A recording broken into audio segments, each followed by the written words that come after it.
калыптанган көз караштарды жоюу, кыялдарды ишке ашыруу, бирдей укук, бирдей мамиле. Аймактарда даярдалган теңдик уктуруусун сунуштайбыз. Кутман күн назарыңыздарда Талас ФМ жамааттык радиосунун алып баруучусу Айгүл Сакеева. Көп учурда коом мамлекет аялдар үчүн эч нерсе кылбайт деген доолорду угуп келебиз. Бүгүнкү чыгарылышта мен Кыргыз Республикасынын президентинин Талас облусундагы ыйгарым укуктуу өкүлүнүн орун басары Мира Сейдикеримовага мамлекет аялдар үчүн эмне кылып жатат деген суроо менен кайрылдым. Негизи мамлекет тарабынан зордук-зомбулукка каршы комплекстүү дагы программалар бар. Зордук-зомбулуктун алдын алуу боюнча, анан зордук-зомбулук менен күрөшүү боюнча ар бир райондо, шаарда зордук-зомбулуктун алдын алуу комитеттери түзүлгөн да. Ар бир айылда ошол КПНС деп коет, үй бүлөлүк зордук-зомбулуктун алдын алуу комитеттери бар. Булардын эң башкы максаты ошо зордук-зомбулукта байкалган үй бүлөлөрдү аныктап, анан ошол зордук-зомбулукту жеринде токтотуу да. Сейдикеримованын айтымында тилекке каршы баардык эле программалар эффективдүү иштей бербейт жана кээ бир мыйзамдарды жакшыртуу керек. Пробация деген жеңилдетилген жаза мөөнөтүн өтөгөндөр аялын уруп саап, бирок кайра эле соттун чечими менен барып 40 сааттык жумушка чегерилип, коомдук жумушка иштеп жаткандарды көргөндө мындай жаман жүрөгүң ооруйт да. Ошон үчүн үй бүлөлүк зордук-зомбулук көрсөткөндөргө мындай оорураак жазалардын түрлөрү берилсе деп ойлойм. Алар жөн эле жанагы жеңил жазалардын катарына кирбеши керек да. Буларга коргоо ордерлери берилет, бирок бир жаман жери бар. Бизге тилекке каршы мындай зордук-зомбулуктун өскөнү байкалууда да.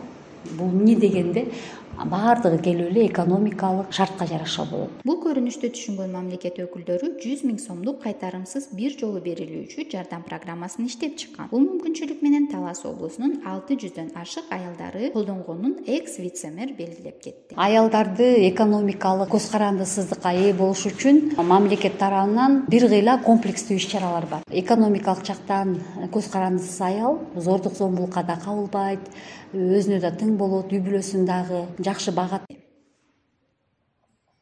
Социалдык долбоордун максаты жакыр жашаган жана аз камсыз болгон үй бүлөлөрдү оор турмуштук кырдаалдан чыгаруу жана алардын өз ишин баштап кетүүсүнө көмөк көрсөтүү. Ошондой эле аларга шарт түзүп берүү менен жөлөк пул алгандардын санын азайтуу.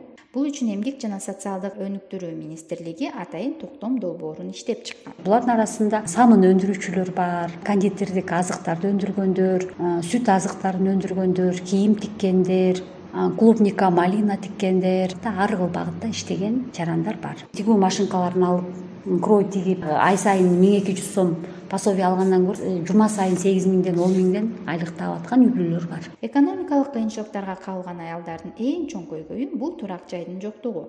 Бирок Талас шаарынын мэриясы бул маселени чече алган. Кувейт мамлекети менен келишим түзүп, инвесторлор жалгыз бой көп балалуу аялдарга бир жыл мурда 72 үйдөн турган социалдык шаарча куруп берген. Ошол кезде мен мэрияда иштечүмүн, биз ошол долбоор жазып, ал үйлөрдө негизинен көп балалуу жесир аялдар, же болбосо жанагы көз тараптан эч кандай жардам албаган, ажырашкан жалгыз бой аялдар жашайт. Бул үйлөр баягы төлөккө берилбейт. Акыркы баласы чоңоюп 16 жашка чейин болгондо да. Бул максаты ошо соцгородоктун а жерде жашаган адамдар бутуна туруп, улам кийинки адамдарга ошо соцгородок бошотулуп бериши керек да. Бул үйлөр колдон колго өтүүчү болот да. Сейдикеримова мындан аркы долбоорлорго дагы өзгөртүүлөр киргизилиши керек деди. Кийинки долбоорлор, чаккан долбоорлор болот. Бул муштайчу үй бүлөгө биротоло үй менен, анан кийин бир жасай турган жумушу менен кылсак деп атабыз да. Үй жанында тооканасы менен, үй жанында кичинекей бир майда чаккан бизнес кыла турган жери менен, кур дегенде малина өстүрүп, ошол жерде кичинекей болсо да клубника өстүрүп сатып, үйдүн жанында кичинекей бизнеси менен болсо деген бизде максат бар да. Балык эмес, балык карманга кайырмак бер дегендей болуп, ошондой элди жумуш менен камсыздандыруу маселесинин үстүндө көп иштейбиз да. Үй бүлөлүк зордук-зомбулукту болтурбоо үчүн канча иш-аракеттер кылынбасын, эң негизгиси адам бири-бирин адам катары сыйлай алыш керек. Эч бир адам башка кишини кандай болгон күндө да кол көтөрүп зомбулук көрсөткөнгө акысы жок.